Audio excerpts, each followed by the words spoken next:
성가대 은혜로운 찬양 감사합니다. 오늘은 두 분의 보혜사라는 제목으로 말씀을 증거하겠습니다. 예수님은 이 세상에 오셔서 우리에게 윤리를 가르치셨습니다. 또 예수님은 이 세상에 오셔서 불치병을 치유하는 의사도 되셨습니다. 그러나 첫 설교가 회개하라, 천국이 가까웠느니라 하셨습니다. 윤리를 배우러 와라, 고침받으러 오라, 이게 첫 설교가 아니라 회개하라, 천국이 가까웠느니라. 이 말씀을 보면 예수님은 우리를 궁극적으로 천국에 보내시려는 구원자로 오셨습니다. 예수님은 이 천국 전파 일을 혼자 하시지 않고 12명의 제자를 세워서 동력하셨습니다. 3년간 예수님은 이 제자들과 동고동락하고 또 하나님 나라에 대해서 가르치고 하나님 나라를 잘 전파하기 위해 훈련도 시키고 그렇게 하셨습니다. 이제 제자들과 이별하고 예수님은 천국 본향으로 돌아갈 때가 되었습니다. 요한복음 13장 1절에 유월절 전에 예수께서 자기가 세상을 떠나 아버지께로 돌아가실 때가 이른 줄 아시고, 예수님도 제자도 이제 즐거운 예수 제자학교 졸업 시즌이 된 것입니다. 그런데 본향을 향하는 예수님의 마음은 즐겁지가 않고 뭔가 짓누르는 것이 있었습니다. 세상 사람들 때문이 아닙니다. 12 제자들 때문이었습니다. 주께서 아버지께로 돌아간다고 하니까 수제자 베드로가 주님 어디로 갑니까? 이렇게 묻습니다. 그리고 근심합니다. 아버지께로 간다고 하면 이해하고 넘어가야 되는데 어디로 가냐고 묻고 있어요. 그리고 근심을 하고 있습니다. 그래서 예수님은 너희는 마음에 근심하지 말라. 내가 가서 초소를 예비하고 다시 와서 너희를 데리고 가서 그곳에 있게 하리라. 이렇게 말씀해 주십니다. 대답하십니다. 근데 이번에는 도마가 한술 더 뜹니다. 주님이 어디로 가시는지 우리가 모르는데 우리가 그 초소에 가는 길을 어떻게 알겠습니까? 답답한 질문을 또 합니다. 예수님은 화내지 않으시고 내가 곧 길이다, 진리다, 생명이다, 나를 통해서 하늘나라에 가고 나를 통해서 아버지를 만날 수 있다, 이렇게 대답을 친절하게 하십니다. 그런데 빌립이 결정타를 날립니다. 아버지를 보여주세요. 아버지를 가르쳐 주세요. 이렇게 요청을 합니다. 예수님은 이 대답에 빌립아, 내가 이렇게 오랫동안 너희와 함께 있으되 네가 나를 알지 못하냐? 이렇게 예수님이 빌립에게는 조금 역정을 내시는 것 같아요. 죽음을 바로 하루 앞둔 이 시점입니다. 3년 동안 제자들을 열심히 가르치셨습니다. 그런데 열정을 쏟은 그 가르침이 수포로 돌아간 것 같아요. 제자들이 예수를 알지 못합니다. 예수님이 전해준 천국을 알지 못하고 천국의 아버지를 지금 이해하지 못합니다. 예수님은 이런 제자들로 인해서 3년 동안 쏟아부은 이 열정, 이 결과가 이렇게 온 이것들로 인해서 얼마든지 절망할 수 있었습니다. 그러나 예수님은 그들을 보면서 절망하지 않고 하나님을 보면서 희망을 가졌습니다. 하나님께는 이런 제자들을 도울 방법이 있었기 때문에 그렇습니다. 그래서 예수님은 이렇게 말합니다. 그런 제자들 앞에서 내가 아버지께 구하겠으니 그가 또 다른 보혜사를 너희에게 주사 영원토록 너희와 함께 있게 하리니. 여기서 보혜사는 성령님입니다. 하나님 아버지께 구해서, 예수님이 구해서 제자들에게 보내실 성령, 이 성령은 세 가지 특징이 있습니다. 영원토록 함께하는 진리의 영입니다. 17절을 보면은 그는 진리의 영이라. 세상은 그들을 알지 못하고 받지도 못하지만 그는 너희와 함께 거하시고 또 너희 속에 계시겠습니다. 두 번째는 성령을 통해서 예수께서 제자들과 함께 하세요. 18절을 보면은 내가 너희를 고아와 같이 버려두지 아니하고 너희에게로 오리라. 육신으로 예수님이 제자들과 함께 있으면 시간적으로 공간적으로 제한을 받습니다. 함께 있지 못합니다. 그러나 성령을 통해서 예수님이 너희들과 내가 함께 있으리라. 내가 너희를 고아와 같이 버려두지 않고 너희와 함께하고 너희 속에 있겠다. 지금 이것을 말씀합니다. 세 번째는 성령님은 모든 것을 가르치고 내가 가르친 것들을 생각나게 하리라. 이렇게 말씀합니다. 요한복음 14장 26절에 보혜사 곧 아버지께서 내 이름으로 보내실 성령 그가 너희에게 모든 것을 가르치고 내가 너희에게 말한 모든 것을 생각나게 하리라. 3년의 교육, 예수 제자학교가 끝나는 무렵에 제자들이 아무것도 알지 못하고 있습니다. 그런데 예수님은 이 제자들의 상태를 보고 절망하지 않고 희망을 가질 수 있었던 게 바로 이 성령님 때문이었습니다. 이 성령이 제자들 안에 잠시가 아니라 영원히, 그리고 이 제자를 통해서 예수님이 그 안에 함께 계셔 주시고 또 이 성령님이 제자들에게 모든 것을 가르치고 예수님이 말씀하신 것을 생각나게 해 주시는 분이시기 때문에 예수님이 이 성령님 때문에 제자들이 어떤 상태에 있든지 간에 절망하지 않았습니다. 매주 목요일마다 장로님으로 피택되신 정종진 집사님과 함께 장로 교육을 하고 있습니다. 집사님께 2권의 책을 드렸습니다. 한 권의 책은 매주 한 챕터씩 읽고 요약해 오시고 요약해서 저에게 프레젠테이션 하시라고 그렇게 요구를 하고요. 다른 한 권은 그냥 한 챕터씩 읽어오면 제가 그것을 요약해서 그 집사님에게 프레젠테이션을 해서 2번 정도 반복해서 공부하는 것입니다. 10주 계획으로 하는데 지난 목요일에 처음 만나서 1시간 30분 정도 공부를 했습니다. 정 집사님 참 잘 준비해 오셨어요. 공책에 빼곡하게 적어 오셨습니다. 근데 그 끝 시간에 집사님이 이렇게 말씀하셨습니다. 목사님, 제가 이렇게 해도 다 잊어버립니다. 이렇게 말씀하시더라고요. 그래서 제가 이렇게 대답을 했습니다. 집사님, 저도 잊어버립니다. 저도 암송에는 또 기억하는 거는 자신이 있는데 이걸 저도 자꾸 잊어버립니다. 그럼에도 괜찮은 것은 성령님이 우리 안에 계시고 그분이 가르쳐 주시고 그분이 필요할 때마다 필요한 것들을 기억나고 생각나게 해 주실 것입니다. 정 집사님은 여호수아형이 아니라 모세형. 여호수아는 젊을 때 지도자가 되었죠. 모세는 나이 들어서 늙을 때 지도자가 되었습니다. 모세형 장로가 되십니다. 하나님께서 늦게 세우셨으니 성령님께서 안에 계시고 옆에 계시고 예수님이 함께 계심을 가르쳐 주시고 그분이 생각나게 하셔서 시카고에서 제일 신실하신 장로님 되기를 바랍니다. 제가 이렇게 말씀을 드렸습니다. 그랬더니 아멘 하시더라고요. 여러분, 성령님이 바로 이런 분입니다. 우리가 자꾸 잊어버려요. 이해도 못하고요. 그럼에도 불구하고 절망하지 않을 수 있는 것은 예수님이 아버지께 구하겠으니 또 다른 보혜사를 우리에게 보내주셔서 그분이 영원토록 함께 하신다는 거예요. 영원토록. 그리고 그분이 통해서 예수님이 우리 안에 영원토록 우리를 고아와 같이 버려두시지 않으시고 함께 해주신다는 것이죠. 그리고 결정적인 것은 우리가 갈수록 기억력도 약해지고 생각하는 것도 자꾸 세상 생각에 빠지고 염려에 빠지고 주님 생각해야 되는데 자꾸 세상을 생각하는데 성령님이 주님 생각하게 해주시겠다라는 것입니다. 이것 때문에 우리가 위로를 받고 힘을 얻을 수가 있습니다. 그런데 예수님은 성령님을 또 다른 보혜사 이렇게 이름을 붙였습니다. 성령님이 또 다른 보혜사입니다.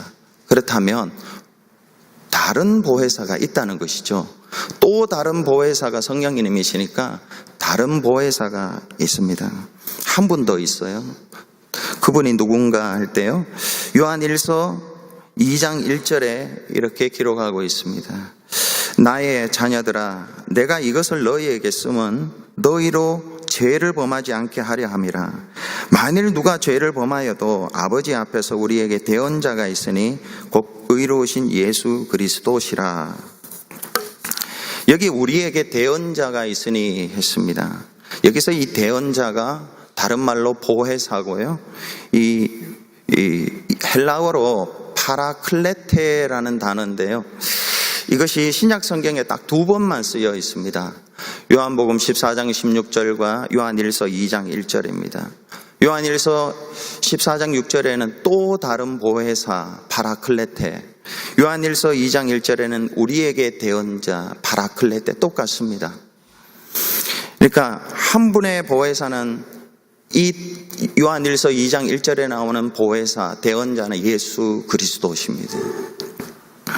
그래서 우리에게는 오늘 설교 제목처럼 2분의 보혜사가 있습니다. 저와 여러분에게는 2분의 보혜사가 있습니다. 2분의 대언자가 있습니다. 첫째는 예수 그리스도시고 또 한 분은 성령 하나님이십니다. 2분이 하시는 일이 달라요. 성령께서 대언하시는데, 말씀하시는데 그 대상과 내용이 예수님이 말씀하시는 대상과 내용과 다릅니다. 성령님은 저와 여러분에게 말씀하시는 분이에요. 저와 여러분에게 예수에 대해서 가르쳐 주시고, 예수님이 어떤 일을 하시고 어떤 가르침을 가르쳐 주셨는지 우리 옆에서 계속 말씀해 주시는 분이 성령님이세요. 그러면 예수님은요? 예수님은 하나님에게 말씀하시는 분이에요. 하나님에 대해서, 하나님에게 저와 여러분이 지은 죄에 대해서 변호하시는 분이에요. 요한일서 2장 1절을 다시 한번 보면요, 만일 우리가 죄를 범하여도 아버지 앞에서 우리에게 대언자가 있으니 의로우신 예수 그리스도라 했습니다. 성령님은 우리에게, 저와 여러분에게 말씀하시지 하나님에게는 말씀하지 않습니다. 예수님은 하나님에게만 말씀하시지 우리에게는 말씀하시는 분이 아니에요. 그러나 이 2분은 다 우리를 위하는 분이세요. 요한일서 2장 1절을 통해서 보혜사 되시고 대언자 되시는 예수님이 하나님에게 말씀하실 때에 이게 도대체 무슨 의미가 있는가? 3가지 의미가 있습니다. 첫째는 이 세상에도 재판 법정이 있듯이 천국에, 하늘에 하나님의 이 우주적인 심판의 법정이 있다는 것을 말씀해 주고 있습니다. 2장 1절을 다시 한번 제가 읽어드리면요, 만일 우리가 죄를 범하여도 아버지 앞에서 우리에게 대언자가 있으니 의로우신 예수 그리스도라. 우리가 죄를 범하여도 아버지 앞에서 우리에게 대언자가 있다 그랬습니다. 아버지 앞에서, 이 말은 심판이 있다는 것입니다. 우주적인 심판이 있습니다. 하늘 법정이 있습니다. 히브리서 9장 27절에 한 번 죽는 것은 정하신 것이요 그 이후에는 심판이 있다 했습니다. 여러분, 이 심판이라는 것이 어떤 심판인가? 사도 바울이 로마서 2장 5절 6절에 곧 하나님의 의로우신 심판이 나타나는 그날에 임할 진노를 내게 쌓는도다. 하나님께서 각 사람에게 그 행한 대로 보응하시되. 하늘에 법정이 있습니다. 하나님의 심판이 있습니다. 이 땅에도 심판이 있듯이, 근데 그 하늘에서는, 이 땅에도 마찬가지지만 하늘에서는 행한 대로 심판하세요. 행한 대로 하나님이 심판합니다. 심판하고 난 뒤에 어떤 일이 있는가? 누가복음 16장에 보면은 거지 나사로와 부자 비유가 나옵니다. 이 땅에서 비록 너무 가난했고 몸에 온통 진물이 흐르고 부잣집 대문에서 굶고 있었지만 죽어서 이 나사로는 천국 갔습니다. 그런데 자색 옷과 고운 베옷을 입고 날마다 호화로이 연락하고 자기 집 대문 앞에 거지 나사로가 있음에도 불구하고 단 한 번도 돌보지 않았던 이 부자는 죽어서 지옥에 갔습니다. 이 이야기는 두 가지를 우리에게 이야기해 줍니다. 심판 후에 천국과 지옥이 있다라는 것을 가르쳐 줍니다. 그리고 이 땅에서의 삶은 짧다. 그리고 심판 이후의 삶이 영원하다는 거예요. 지옥도 영원하고 천국도 영원합니다. 왜냐하면 이 본문이 모두 13절인데요. 이 땅에서의 삶은 딱 3절로 서술하고 있습니다. 천국과 지옥에 대해서는요 10절에 걸쳐서 10입니다. 10은 완전수 아닙니까? 천국이 있다는 거예요. 지옥이 있다는 겁니다. 여러분, 이 이야기가 사실이라면요 우리는 언젠가 죽습니다. 죽고 하늘 우주 법정에 반드시 서게 되어 있습니다. 그리고 이 부자, 이름 없는 이 부자의 운명이 되거나 거지 나사로의 운명이 되거나 둘 중에 하나의 길을 걸어가게 될 것입니다. 죄가 없는 자는 나사로 길을 걸어가게 될 거예요. 그러나 죄를 처리하지 못한 사람은 부자가 걸어간 그 길을 가게 될 것입니다. 이게 요한일서 2장 1절이 가르쳐주는 첫 번째 의미입니다. 두 번째 의미는 우리에게 변호사가 필요하다. 범죄자에게 변호사가 필요하듯이 우리에게 이 변호사, 대언자, 심판장 되신 아버지 하나님에게 우리를 위해서 말해줄 분이 필요하다는 것입니다. 그래서 우리의 죄를 무죄로 만들어주고 우리로 그 부자가 걸어갔던 그 길을 가게 해줄 사람이 필요합니다. 그분이 바로 예수님이세요. 요한일서 2장 1절을 보면요, 누가 죄를 범하여도 아버지 앞에서 우리에게 대언자가 있으니 곧 의로우신 예수 그리스도라 했습니다. 여러분, 예수님은 우리에게 도덕적인 스승이 될 수 있습니다. 기독교 윤리를 가르치고 이 세상에 이렇게 저렇게 살으라고 삶의 지침을 가르쳐 주실 수 있습니다. 예수님은 우리의 못 고칠 질병도 고쳐 주실 수 있습니다. 이 땅에서 건강하게 살도록. 예수님은 배고픈 우리에게 떡을 주시는 사랑의 후원자도 되실 수 있습니다. 그러나 정말로 우리에게 필요한 것은 죽고 난 뒤의 내세의 문제입니다. 우리의 죄를 위해 변호해 주시는 대언자로 이 세상에 예수님은 오셨습니다. 하나님의 엄격하고 두려우신 그 재판 앞에서 예수님은 그를 믿는 사람의 대언자가 되셔서 우리의 죄를 보지 않으시고 예수님을 보십니다. 신학자 찰스 하치라는 이분은 이렇게 말합니다. 하늘 법정에서 우리는 우리의 대언자 속으로 사라진다. 하늘 법정에서는 우리의 대언자 예수님이 바로 우리가 됩니다. 우리는 말을 잘 하지 못해도 예수님은 말씀을 잘 하세요. 변호사가 말을 잘해야 되잖아요. 달변가가 되죠. 하나님은 예수님을 보세요. 우리는 무능력해도 예수님을 보세요. 그리고 심지어 우리는 이 법정에 서지 않아도 됩니다. 예수님이 그 법정에 서서 우리를 대신해서 변호해 주시기 때문에 그렇습니다. 저와 여러분에게는 이분이 필요합니다. 세 번째로 예수 그리스도는 의로우신 변호사입니다. 그냥 변호사가 아니라요, 그냥 말만 잘하는 변호사가 아니라 의로우신 변호사입니다. 2장 1절에 우리에게 대언자가 있으니 의로우신 예수 그리스도라. 그리고 2절에 이렇게 기록하고 있습니다. 그는 우리 죄를 위한 화목제물이니 우리만 위할 뿐 아니요 온 세상의 죄를 위하심이라. 예수님은 변호사로서, 대언자로서 하나님 심판장에게 주님, 저 김윤배 목사가 지은 죄를 그냥 용서해 주세요. 하나님의 자비로 용서해 주세요. 이렇게 말을 잘해서 이렇게 용서해 달라는 게 아닙니다. 그분은 의로우신 변호사세요. 그분은 자신이 저의 죄를 대속해서 화목제물로 죽으시고 이 의를 가지고 하나님, 저 김윤배 목사가 지은 죄를 용서해 주셔야 됩니다. 이렇게 말씀하시는 거예요. 예수님은 이렇게 말합니다. 아버지 하나님, 나의 백성들이 죄를 지었습니다. 법은 죄의 싹으로 죽어 지옥 가야 함을 정합니다. 그러나 내가 그 죄의 값을 치렀습니다. 제가 십자가에서 이들을 대신해 십자가에 달려 피 흘려 주고 형벌을 대신 받았습니다. 화목 제물이 되었습니다. 이제 누구라도 죄에 대해서 2번 죄값을 요구한다면 그것은 불의입니다. 어렵지 않습니다. 제가 저들을 위해 한 번 벌을 받았기 때문에 지금 저는 저의 화목 제물 그것으로 아버지께 우리 모두를 위해서, 믿는 자들을 위해서 정의를 구합니다.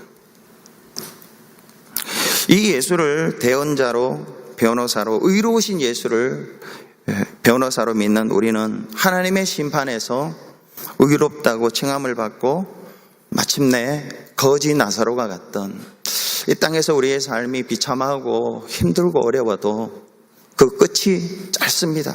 성경은 짧다고 이야기합니다. 우리는 길다고 생각하지만요, 성경은 짧다고 그래요. 짧은 이 세상을 끝내고 아브라함의 품에 안겨서 거기서 영원토록 살게 된다는 것입니다. 고린도후서 5장 21절에 하나님이 죄를 알지도 못하신 이를 우리를 대신하여 죄로 삼으신 것은 우리로 하여금 그 안에서 하나님의 의가 되게 하려 하심이라 했습니다. 예수님은 죄인이 아니셨습니다. 그럼에도 불구하고 예수님이 죄인이 된 것은 우리를 위해서, 우리를 대신해서 죄인이 되신 것은, 십자가에 달려 죽으신 것은 그를 믿는 자마다, 그를 믿는 우리가 비록 죄인이지만, 비록 부족하고 연약하지만, 그러나 하나님이 너 온전하다, 의롭다, 아름답다, 존귀하다 이렇게 하기 위해서라는 것입니다. 2번째 대언자이신 또 다른 보혜사 성령께서 하시는 일이 이걸 우리에게 이야기해 주시는 겁니다. 이 예수님이 하늘 법정이 있고, 예수님이 변호사시고, 예수님이 의로우신 변호사시고 화목 제물이 되셨다는 이것을 저와 여러분에게 말씀해 주시는 것입니다. 물론 다른 것도 말씀해 주세요. 여러분, 성령님이 말씀해 주시는 그 가장 핵심은 하늘 법정이 있다는 것입니다. 심판이 있다. 무섭습니다. 너무 두렵습니다. 그러나 피할 길이 있고 영생과 천국에서 살 길이 있다라는 것을 우리에게 말씀해 줍니다. 우리는, 저도 그렇고요, 가끔 예수님 시대에 살아서 예수님의 모습을, 육신을 직접 보고 그 육성을 직접 듣고 그 가르침을 직접 전수받으면 참 좋겠다. 그러면 지금보다 훨씬 더 믿음으로 살겠다. 남도 사랑하고 복음도 전하며 살겠다. 이렇게 생각할 때가 있습니다. 그런데 성경은 아니라고 그래요. 예수님의 모습을 직접 본 제자들, 그 육성을 들었던 12제자들, 직접 가르침을 받았던 제자들이 예수님을 이해하지 못하고 있습니다. 예수님을 모르고 있습니다. 무기력하고 무지합니다. 근데 이 제자들이 언제 예수님을 알게 되었는가? 오순절에 불같은 성령, 바람 같은 성령, 바람 같은 성령, 불 같은 성령이 그들에게 내렸을 때에 그들은 그들의 의지가 아니라, 그들의 지적인 노력도 아닙니다. 그들의 인내도 아니고 그냥 알게 되었어요. 이해하게 되었어요. 그들은 말할 수 없는 평안이 그들에게 있었어요. 그리고 누가 죽여도 담대하게 복음을 전하는 자들이 되었습니다. 지성이 부족해서가 아닙니다. 노력이 부족해서도 아닙니다. 지성이 많아도 되는 것도 아닙니다. 노력이 많아도 되는 것이 아닙니다. 예수님을 이해하고 천국을 믿고 천국 심판이 있다는 것이 믿어지고 그것을 피하고 예수로 말미암아 피해졌다는 것이 믿어지는 게 지적 노력으로 인한 것이 아니다라는 것이 성령님이 가르쳐 주셔야 돼요. 우리 마음에 대언해 주셔야지 된다는 것입니다. 성령님이 우리에게 충만히 임재할 때 예수님이 계시면 좋겠는데, 내 옆에 계시면 좋겠는데, 그러면 내가 잘 믿겠는데, 절대로 아니라는 거예요. 성령님이 임하셔서 예수님이 가운데 더 깊은 임재로 들어갈 수 있고요. 그분이 내 안에 있다라는 거 믿고, 그분이 가르치고 말씀하신 것들이 다 생각나게 해주셔요. 그래서 오늘 요한복음 14장 26절에 성령님이 모든 것을 가르치고 생각나게 하리라. 바로 이어서 14장 27절에 평안을 너희에게 끼치노니 곧 나의 평안을 너희에게 주노라. 내가 너희에게 주는 것은 세상에 주는 것과 같지 아니하니라. 너희는 마음에 근심하지도 말고 두려워하지도 말라. 성령님으로 말미암아 예수를 알고 예수께서 첫 번째 보혜사이시니 예수께서 하신 일들이 우리에게 들려지고 그냥 흘려가는 게 아닙니다. 들려지고 믿어지면 세상이 감당치 못하는 평안을 준다. 얻을 수가 있습니다. 뿐만 아니라 이 뒤의 일들이 되어진다는 것입니다. 담대하게 복음을 전할 수 있습니다. 과거 일로 두려워하세요? 장래 일로 근심하세요? 이제 저와 여러분이 해야 될 일이 있습니다. 또 다른 보혜사가 들려주시는 음성에 귀를 기울여야 해요. 그분이 예수에 대해서 가르치는 음성을 귀를 기울이면 평안을 회복할 수 있습니다. 세상은 평안을 위해서 환경을 바꿉니다. 칩을 바꾸거나 직장을 옮기거나 사람을 만나거나 이런 여러 가지 환경을 바꾸고 복잡한 생각을 하지 마라, 그쳐라, 이렇게 대안을 제시합니다. 안 됩니다. 아무리 해도 안 됩니다. 명예를 가져도 평안할 수 없습니다. 권력을 가져도 불안합니다. 만족이 없습니다. 이제 우리가 해야 될 일은요, 성령님께서 예수에 대해서 말씀하시는 그 말씀을 저와 여러분이 들으면 평안해집니다. 세상에서 얻지 못하는 평안을 얻을 수 있습니다. 성령님은 성경을 통해서 저와 여러분에게 예수에 대해서 말씀해 주세요. 성경을 많이 읽으시기 바랍니다. 성령님은 저와 같이 이 부족한 이 목사의 설교를 통해서도 말씀하세요. 이걸 듣고 평안을 얻으시기 바라요. 기도하세요. 생각이 많으세요? 불안하세요? 염려가 많으세요? 성령의 음성에 귀를 기울여요. 설교를 통해, 성경을 통해, 기도를 통해, 예배를 통해 잠잠히 주님, 성령님 내게 들려주세요. 성령님은 너희에게 가르쳐 주세요. 세상에 많은 것들을 가지지 못해서 좀 아쉽기도 하고 많은 것들을 잃어서 안타깝기도 하지만요, 이 성령님이 우리에게 대언해 주시는 이 음성을 듣지 못하는 것이 얼마나 큰 우리에게 마이너스고, 또 이것을 들을 때에 이것이 얼마나 우리에게 큰 축복인지 모릅니다. 우리 베다니 성도님들은 이 비밀을 가지기 바라요. 성령님이 여러분에게 말씀하실 수 있도록 그걸 듣고 마음에 세상에 감당치 못하는 평안을 가지시고,